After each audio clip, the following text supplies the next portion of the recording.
আবৃত্তি করছি কবি সুকুমার রায়ের শ্রাবণে।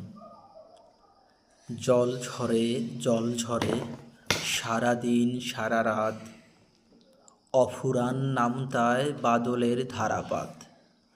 আকাশের মুখ ঢাকা ধোঁয়া মাখা চারিধার, পৃথিবীর চাঁদ পিটে ঝমাঝম বারিধার।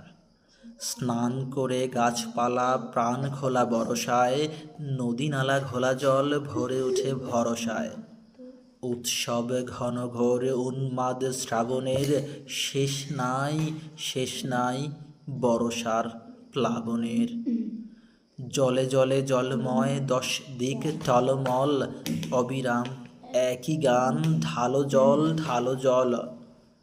ধুয়ে যায় যত তাপ, জ্বর গ্রীষ্মের, ধুয়ে যায় রৌদ্রের স্মৃতিটুকু বিশ্বের। শুধু যেন বাজে কোথা নিঝুম ধুক ধুক, ধরণীর আশা ভয়, ধরণীর সুখ দুঃখ।